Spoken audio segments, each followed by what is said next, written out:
God is good. All the time. All the time. God is good. Palakpakan natin ang Panginoon. Mapapansin natin, mga minamahal na kapatid, sa unang pagbasa ay binabanggit ang unang paggunaw ng Diyos sa sandaigdigan sa pamagitan ng tubig. Ang nailigtas lamang ay ang 8 taong nasa loob ng daong at ang mga hayop na pinapasok ng Panginoon. Siguro ang isda, hindi nakapasok sa daong. Nasa tubig na sila. Hindi po ba? So, siguro marami pa ring hayop ang nakaligtas. Dahil kasi may mga hayop na talagang nabubuhay sa tubig at the same time nabubuhay din sa lupa.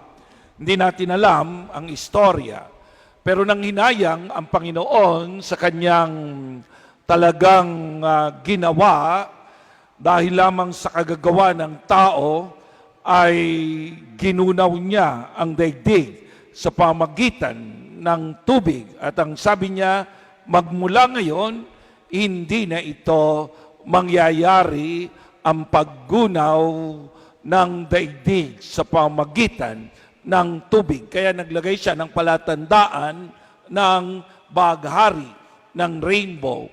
Kaya kapag titingin tayo sa rainbow, yun ang ibig sabihin nun, na ang Diyos ay nakipagtipan sa atin at hindi niya nagugunawin ito sa pamagitan ng tubig.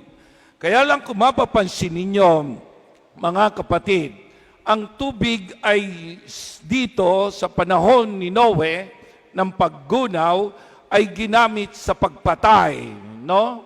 Ginamit sa pagpatay. Anong ibig sabihin nun?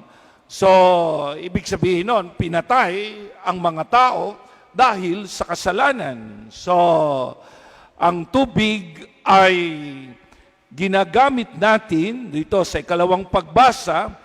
Sabi ni Pablo, tayo'y nakipagtipan na sa Diyos sa pamagitan ng binyag. Sabi rito, ang tubig ay larawan ng binyag na nagliligtas ngayon sa inyo. Ibig sabihin nun, talagang doon pa lamang sa panahon ni Noe, ni Noah, gustong sabihin sa atin na ipinlano niya na ang binyag, no? Ang pagpatay sa sangkatauhan, pero ngayon ang binyag ay binigyan niya ng panibagong ibig sabihin. Pinatay ang ating mga kasalanan kapag tayo ay binibinyagan. Kaya tayo ay naging bagong nilalang sa pamagitan ng binyag. Kaya kung mapapansin nyo sa Ebanghelyo, si Kristo, pagkatapos siyang binyagan, anong nangyari? Itinaboy siya ng Diyos, ng Espiritu. Diba? Doon sa ilang upang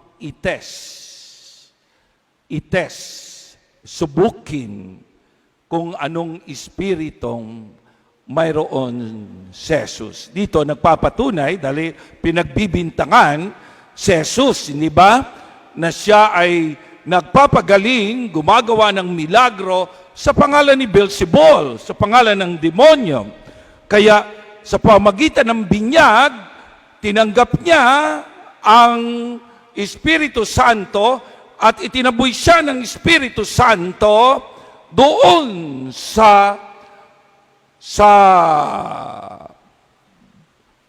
deserto, sa ilang, upang kilatisin talaga kung ano ang naroon kay Jesus. Anong klaseng espiritu? Ito ba'y espiritu ng katapatan niya sa Ama? Diba? Kasi siya ay naging tao, pwede siyang humiwalay sa kanyang Ama, pero mapapansin niyo ang katapatan ni Jesus, hindi po ba?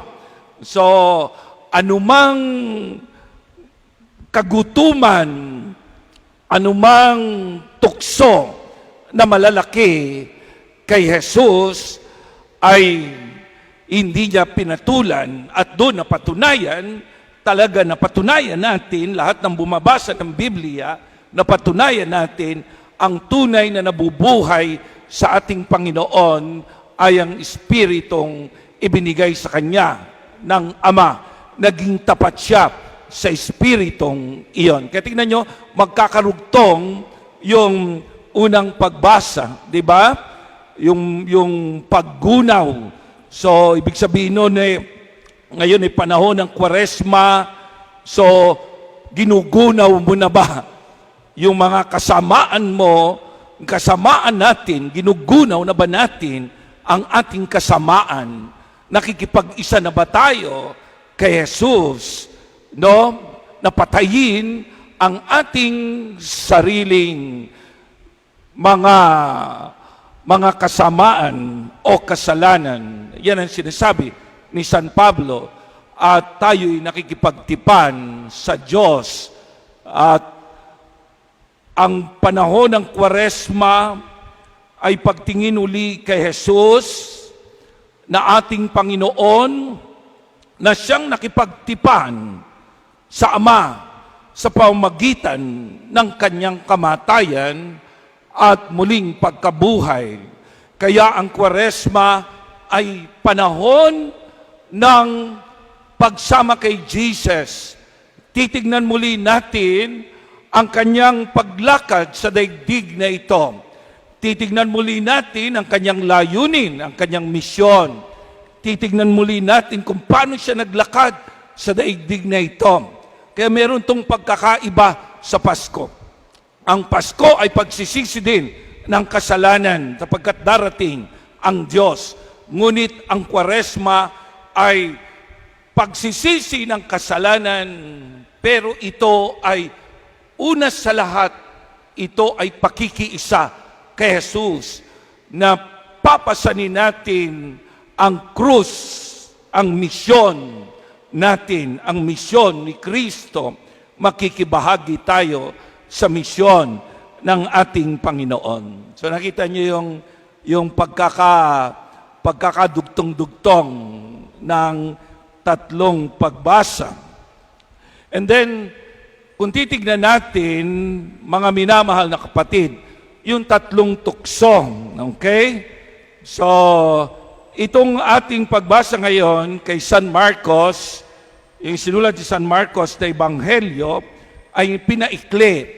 Pero kay San Lucas, mapapansin mo, dinetalye niya ang tatlong pagtukso. Na ibig sabihin, tayo mga tagasunod ng ating Panginoong Kristo ay dumaranas ng tukso. Tukso is a realidad ng ating buhay dito.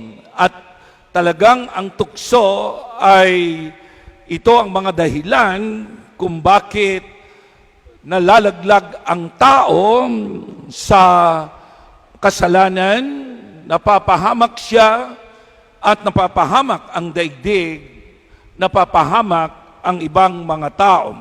Kaya sabing ganon, pakiingat ka kasi alam mo na ngayon kung sino ang iyong kinakatigan. Ang kinakatigan mo ay si Jesus na nagpunta sa ilang at napatunayan natin na ang Espiritu ng Diyos Ama ang nasa Kanya. Kaya tayo ay sumasama kay Jesus. Di ba? Tayo ay sumasama kay Kristo. Tayo ay kumakampi kay Kristo. Kaya ang panahon ng Kwaresma, tanungin mo ang sarili mo, kanino ka ba kakampi? Ayan, siguro baka ikaw ay tinatawag na lukewarm. Ano ibig sabihin ng lukewarm? Hindi mo alam kung kanino ka kakampi. Basta ikaw, kung nasa ng oportunidad, yun ang gusto mo. Kahit ikaw ay malaglag, kahit ikaw ay masira, mawasak ang iyong buhay. So mag-iingat ka kung sino talaga ang iyong susundan. Ang Espiritu ng Diyos na kay Kristo o yung Espiritu ng demonyo na ipapahamak ka at wawasakin ka. Yun po. Ano yung tatlong tukso? Itong tukso na ito ay, di ba, ang una, gawin mong tinapay ang batong ito. Gutom na gutom. Kung ibig mo, magagawa mo yan. Gawin mong tinapay. Huwag ka nang magtiis. Huwag ka nang magtiyaga. Di ba? Papagutom ka pa. Di ba? So, ano itong unang tuksong ito? Sa palagay ninyo, ito'y tukso ng tamis ng pananalita ng demonyo. Lagi tayo ritong tinatalo, yung tamis ng pananalita. Kung gusto mo, magagawa mo ang batong ito, yung sweet talking. Sweet talking. Diba? Makita mo maraming mga taong magandang magsalita, pero ang daming naloloko, di ba? Kaya kawawa yung mga illegal immigrants sa ibang bansa, pinapahamak sila, di ba? Human trafficking, ang daming napapatay sa kanila, ang daming nakukulong dahil kasi sa pananalita at panluloko ng iba. And then, gayon din, di ba? Panahon ng eleksyon, di ba? Sa panahon ng eleksyon, yung matatamis na pananalita, di ba? Natatawa nga ako kapag sinasabing ganon, Mayor, lumalapit kami sa iyo, yung pangako mo, hindi mo pa tinutupad sa amin. Sasagot daw ng mayor, nangako na nga ako, tutuparin ko pa. Ang hirap yatang mangako, di ba? Ang hirap yatang manloko, di ba? Kailangan mo ng matatamis na pananalita, di ba? Ayan. Yung iba, yung bribing, di ba? Panunuhol, di ba? Maraming mga tao ang nasusuhulan at nakagagawa ng mga kasalanan, mga pagkakamali sa kanilang buhay. So, mag-iingat tayo doon. O baka tayo mismo ay ang galing magsalita, pero may panluloko pala ang ating ginagawa. Katulad halimbawa, sa Facebook, di ba, laging sinasabi, yung tungkol sa pangungutang, basta nangungutang, ang ganda-gandang magsalita. Pero pag magbabayad, napakahirap singilin yung taong iyon. So, mapakaiingat, yun ang sabing gano'n. Yan ang katangian ng demonyo, no? Maraming pagkakataon sa buhay ng tao, ang dami ng niloko at maraming manluloko sa daigdig na ito. So, ayun, gamitin natin ang ating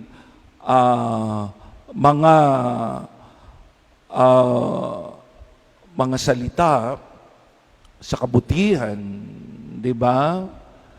Minsan nasasaktan natin ng ibang mga tao sa pamamagitan ng pananalita. Minsan naglulubid-lubid tayo ng kasinungalingan panlaban sa iba. Di ba? Yun yung gustong sabihin sa atin. Yung pagwawasakan at pagsisiraan. Di ba? Parang ano na yan ngayon na very common sa social media. Pero ang sinasabi dito ngayon ay ito ang unang tukso kay Jesus, yung magandang pananalita, no? At sinagot ni Jesus, hindi mo lang yan makukuha sa ganda-ganda ng pananalita. Lagi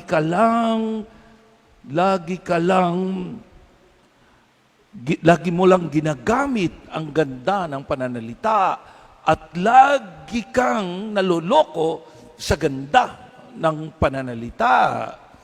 Ang sinagot ni Jesus, hindi lamang sa tinapay nabubuhay ang tao, ano ang gusto niyang sabihin.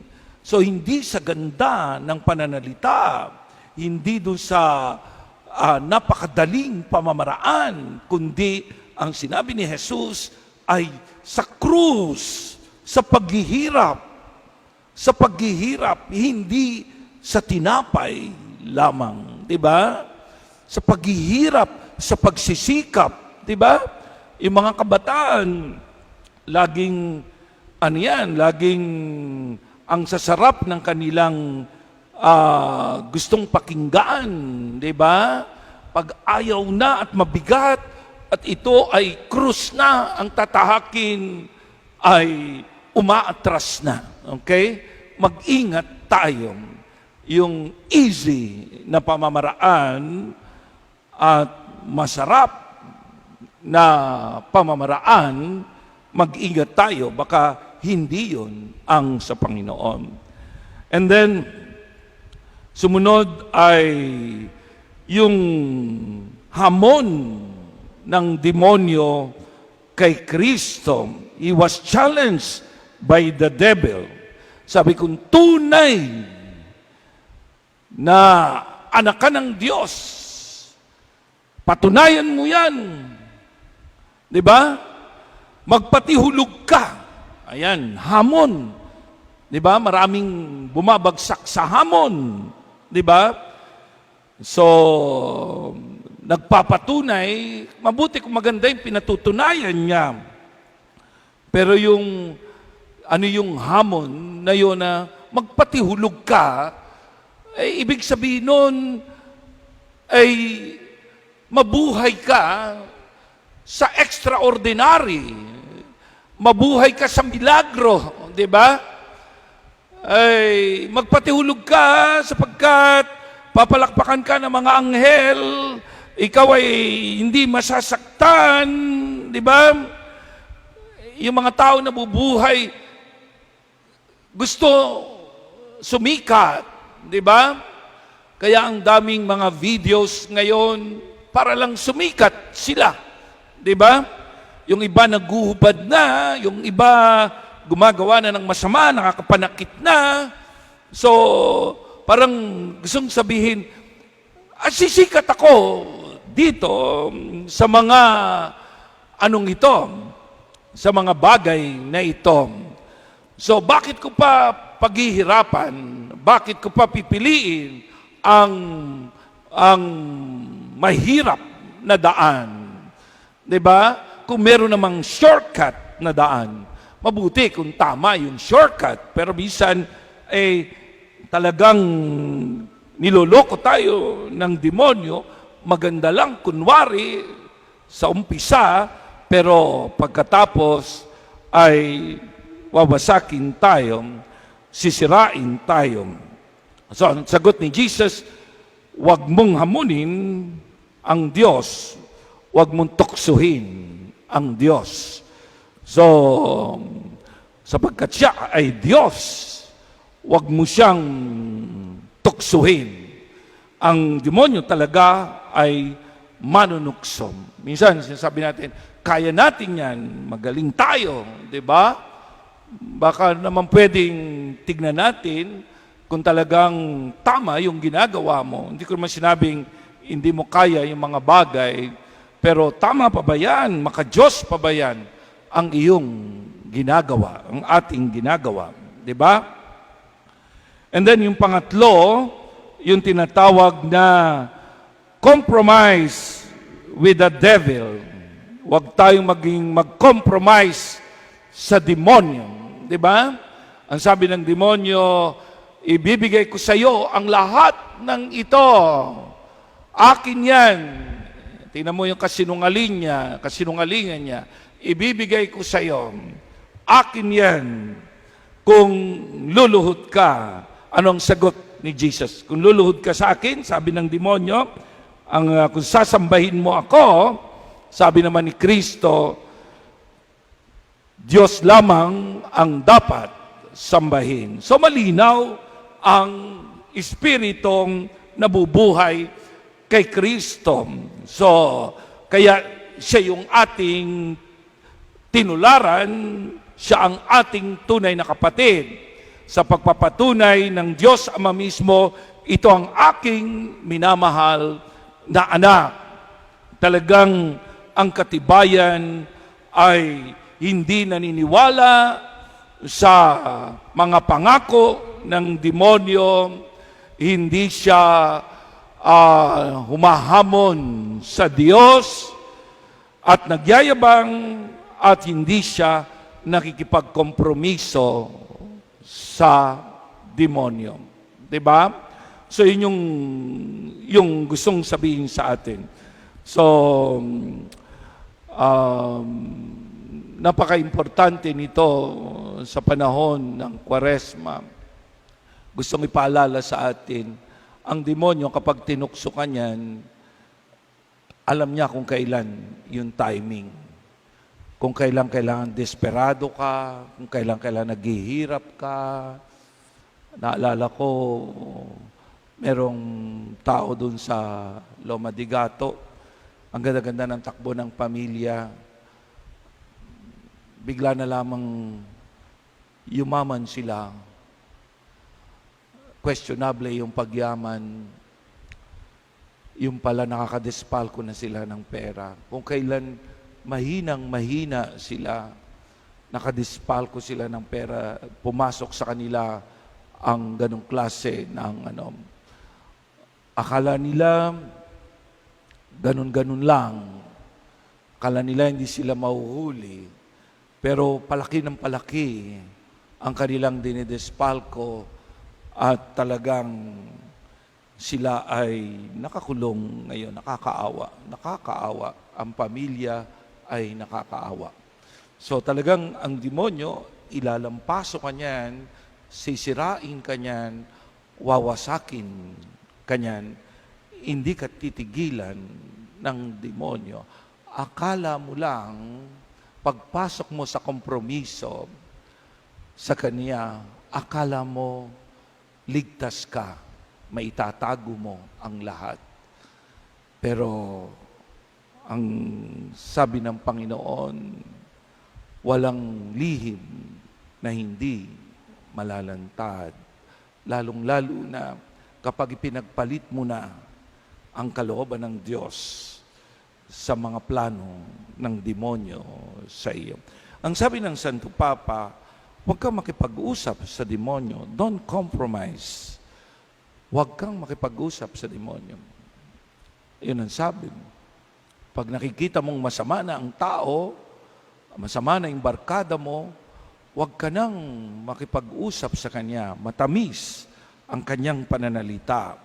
Hahamunin ka niyan at dadalhin ka niyan sa mga kompromiso. Diba? Hindi mo alam, ikaw pala ay winasak na, sinira niya. Kaya ang pinakatugon dito, alam mo yung pinakatugon dito, yung sinabi dito sa Ebanghelyo ngayon, dumating na ang takdang panahon, sabi ni Jesus, at malapit ng paghahari ng Diyos, pagsisihan ninyo talikdan ang inyong mga kasalanan. Kung meron man tayong inumpisahan na mga kasalanan o nabubuhay tayo sa kasalanan, napapalayo tayo sa Diyos, pagsisihan natin ang mga kasalanan, yan ang tanging pwede nating magawa upang hindi magpatuloy ang demonyo sa atin. At sabing ganon, dito, at maniwala kayo sa mabuting balita na ito. Maniwala ka sa Diyos na may milagro sa pananampalataya, na may milagro sa pagtitiis, may milagro sa pagsunod sa kalooban ng Diyos. Huwag kang maniwala sa milagro ng demonyo, sa pangako niya na ikaw ay biglang yayaman. Pag alam mong masama, tumigil ka, magsisi ka, at yakapin mo ang mabuting balita. Ang dapat mong paniwalaan ay ang mabuting balita, ang Diyos lamang. Sa ngalan ng Ama, at ng Anak, at ng Espiritu Santo. Amen. Ngayon, sa katahimikan ng ating mga puso, tignan natin ngayon yung Espiritu na nasa atin ngayon. Ano ba itong espiritong ito na tinanggap natin ng binyag? Siya pa kaya iyon? O meron ng ibang espiritu sa ating pagkatao? Hilingin natin na tulungan tayo ng Panginoon sa ating pagiging Kristiyano habang inaawit natin ang alam kong may magagawa ang Diyos. Magsumamo tayong maging mabuti nawa tayo.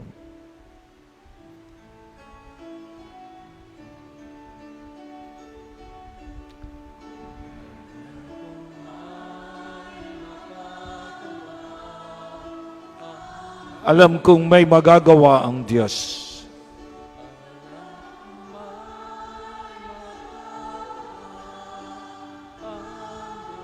Kung ako'y magtatapat sa Kanya'y maglilingkod.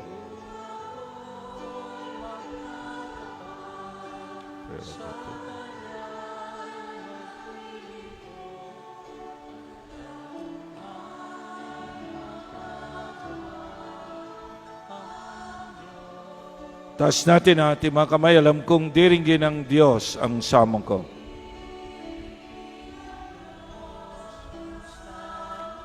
Alam kong diringgin ng Diyos ang samong ko.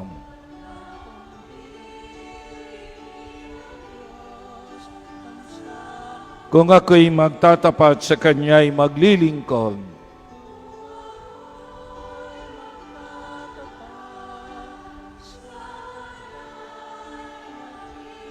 Alam kong diringgin ng Diyos ang samong ko. Iham natin ang awitin. Panginoon, nandito po kami ngayong gabi. Salamat po sa iyong paalala sa amin na kami ay magbago, magsisi, para hindi kami mapahamak pagdating ng araw. Salamat po sa paggabay mo sa amin, sa iyong pagmamahal sa amin. Salamat po sa pag-aalala mo sa amin. Panginoon, tulungan mo kami, ang aming mga anak, ang aming buong pamilya, nawa ay manatiling palagi sa iyo upang wag mapahamak. Pinagdarasal namin ang aming mga pangangailangan, Panginoon. Tulungan mo kami, samahan mo kami, nawa ang kahirapan at mga pagsubok sa buhay ay huwag magpahiwalay sa iyo, sa amin. Panginoon, itong mga pagsubok namin ay nilalapit namin sa iyo ngayon. Itong mga problema namin, alam namin, napakabuti mong Diyos. Alam namin na hindi mo kami bibiguin. Ngayon pa kaya kami matatakot. Narating namin ang edad na ito. Nalampasan namin ang mga pagsubok sapagkat nandyan ka. Hindi na kami matatakot, Panginoon, sapagkat napatunayan namin hindi mo kami iniwan. Gayon din ang pagsubok para sa mga may karamdaman sa aming kalusugan.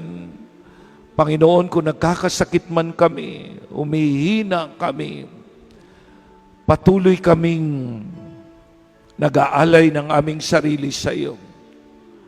Hindi kami makikipagkasundo sa demonyo. Alam namin mamamatay kami. Alam namin matatapos ang buhay namin. Pero merong mga tao na hindi napagtiisan ng sakit at hirap ng pagkakasakit at nakipagkasundo sa masama. Pumasok sa mga anting-anting, pumasok sa mga punsoy, pumasok sa mga hindi totoo. Panginoon, ilayo mo kami sa mga pagdududa na ikaw ang talagang kagalingan namin, na ikaw talaga ang tumutulong sa amin. Walang ibang tumutulong sa amin na tunay, kundi ikaw. Ikaw ay hindi magpapahamak sa iyong mga anak. Salamat po, Panginoon. Salamat po. Basbasan mo kaming lahat sa panahon na ito ng Kwaresma. Ang aming kusang pagtitiis ay nahandog namin sa iyo. Sabihin mo, merong magandang mangyayari sa iyo.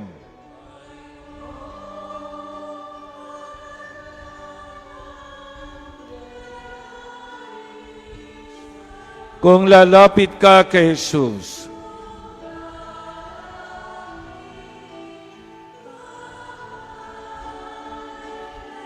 sabihin mo, merong magandang mangyayari sa iyo.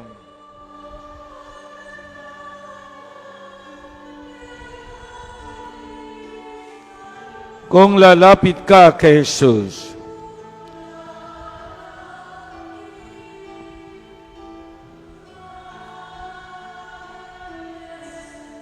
salamat po, Panginoon, at ang lahat ng aming hiniling ngayon ay nihiling namin sa pamagitan ng iyong anak na si Jesus. Amen. Amen.